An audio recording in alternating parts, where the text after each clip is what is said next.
everyone, today I'm gonna do my I broke my book buying ban and I'm not mad about it at all book haul.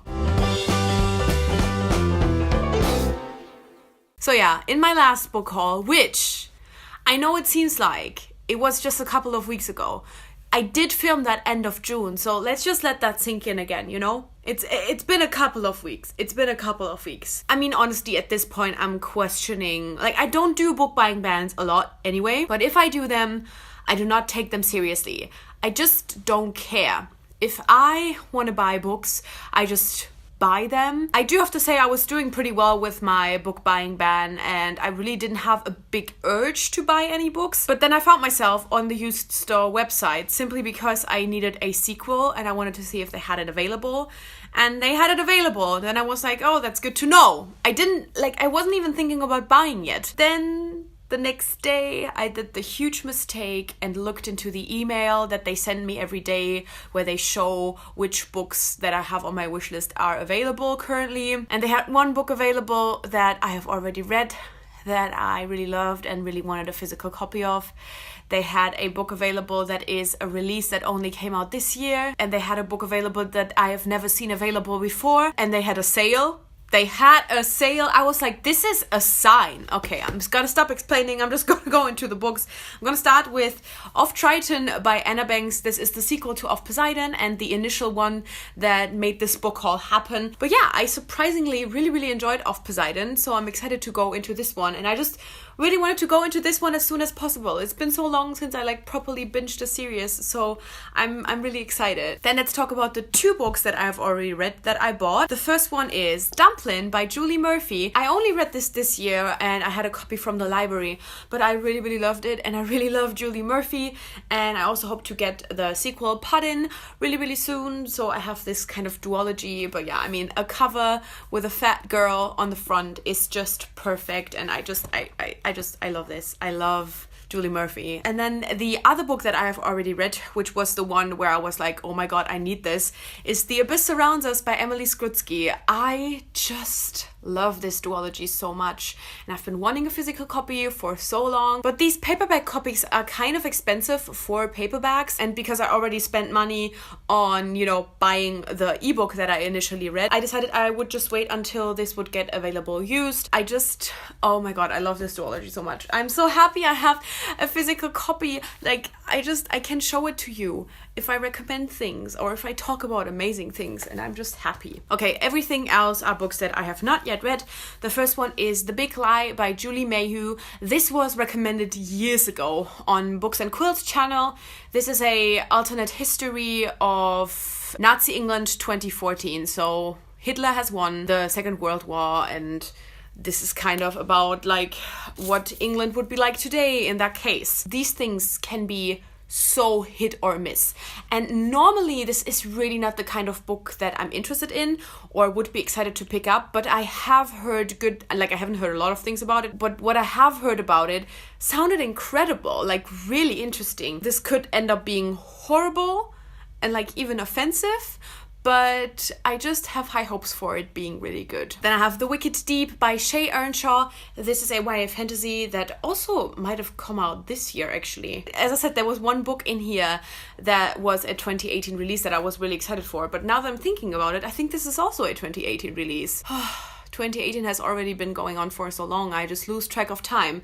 This is the UK cover, which I love much more than the US cover. Now, I know that the US hardcover has like something nice on the naked hardback, but I didn't really want this book in hardcover because I'm not yet sure if I will really love it. It's a little bit out of my comfort zone, but at the same time also something that intrigues me again and again. And I just quite honestly, I just really love this cover. Okay, then we have the 2018 release that I was incredibly excited about, and that is Ink, Iron and Glass by Gwendolyn Clare.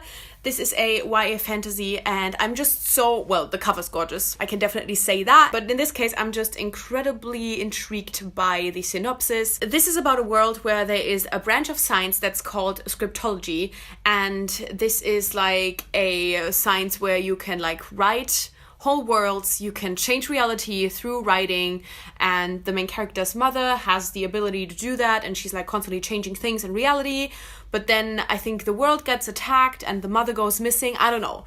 just this concept, it really reminds me of Inkheart. I didn't love Inkheart, but I love the concept of Inkheart. So I'm incredibly excited about this. I really hope that it is able to kind of deliver, because the premise sounds fucking amazing. I cannot wait, and I'm just so excited that I found this really great condition hardcover 2018 release.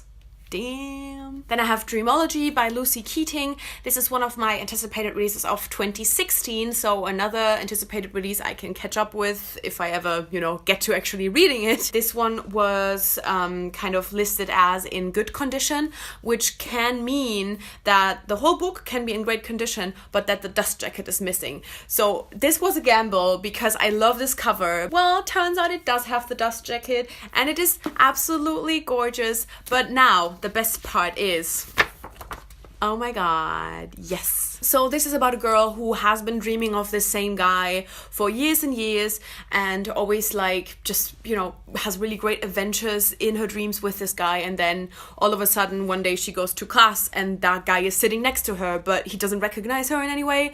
So they kind of get to know each other in real life, and then I'm guessing there's probably like a mystery that he maybe is some kind of dream person, or that there's something going on with her, that she has some kind of ability. I just love stories about imaginary friends being real or dreamy people being real. I don't know what it is, but since I've read that one book by Cecilia Ahern where that is a storyline, I have been obsessed with these kinds of stories. So yeah, not only does this have a gorgeous cover, but it's also this is almost like a buzzword that I have. So yeah, cannot wait to pick this up. Haven't read one of those stories in a long time, so it's definitely about damn time. Then I have Wild Beauty by Anna Marie McLemore. This is about a family where the women, when they fall in love too deeply, that person that they fell in love with will vanish. And I know it has a bunch of sapphic women in there. I've heard so many amazing things about Anna Marie McLemore.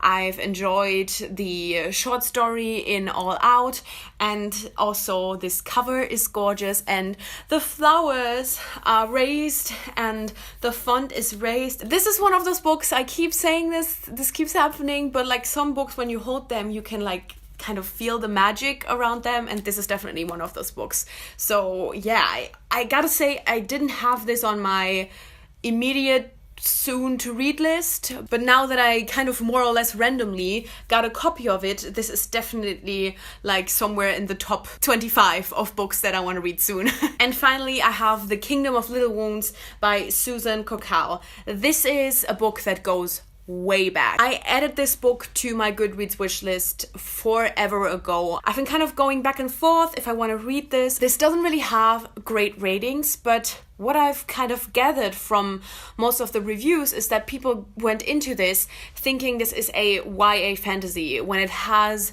an incredible amount of adult themes. It has violence and sex, and it just apparently something went wrong there and it was sold as a YA, even though it's very clearly an adult.